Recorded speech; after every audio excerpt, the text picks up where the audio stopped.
Abafiripi Essuula 4. Kale baganda bange benjagala ennyo era bennumirwa, mmwe essanyu lyange era mmwe engule yange. Abaagalwa, munywererenga bwe mutyo mu Mukama. Neegayirira Ewudiya ne Suntuke basse kimu mu Mukama. Era nsaba ggwe mukozi munnange omwesigwa oyambenga abakazi abo, kubanga baakolera wamu nange omulimu gw'okubunyisa amawulire amalungi. Abo awamu ne Kerementi era n'abakozi bannanga abalala, amannya gaabwe gawandiikiddwa mu kitabo ky'obulamu. Musanyukirenga mu Mukama bulijjo. Nziramu okubagamba nti musanyukenga. Abantu bonna bamanyenga bwe muli abakkakkamu, Mukama ali kumpi okujja. Temweraliikiriranga kintu na kimu, naye byonna mubitegeezenga Katonda, nga mumusaba, nga mumwegayirira era nga mumwebaza. Emirembe gya Katonda egisukkiridde okutegeera kwaffe ginaakuumanga emitima gyammwe n'emyoyo gyammwe nga biri wamu ne Yesu Kristo. Abooluganda eky'enkomerero, ebyo byonna eby'amazima, ebissibwamu ekitiibwa, ebituufu, ebirongoofu, ebyagalibwa n'eby'ettendo bye muba mulowoozangako. Ebyo bye nabayigiriza ne bye nabawa, ebyo bye mwawulira njogera ne bye mwalaba nkola, era bye mubanga mukola, bye mubanga mutambuliramu, olwo Katonda ow'emirembe anaabeeranga nammwe. Nfunye essanyu lingi mu Mukama, kubanga kaakano nga wamaze okuyitawo ebbanga ddene, muzzeemu okunfaako.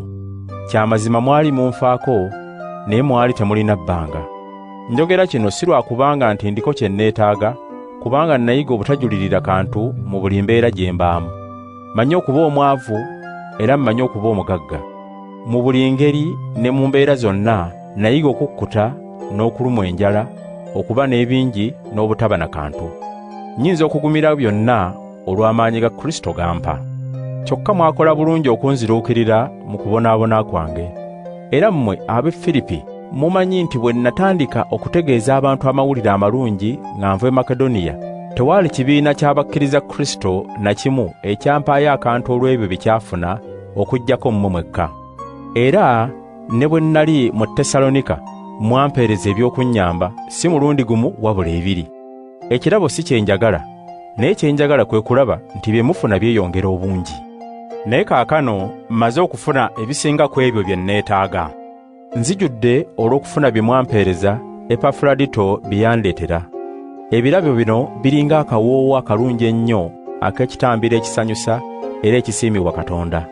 Kale Katonda wange alibawa buli kye mwetaaga, ng'ajja ku bugagga bwe obungi obuli mu Kristo Yesu. Katonda waffe era Kitaffe aweebwenga ekitiibwa emirembe gyonna. Amiina. Mulamuse abantu ba Katonda bonna abakkiriza Kristo Yesu. Baganda baffe abali nange babalamusizza. Era abantu ba Katonda bonna, naddala ababali mu lubiri lwa Kayisaali, babalamusizza. Mukama waffe Yesu Kristo abakwatirwenga mmwe ekisa.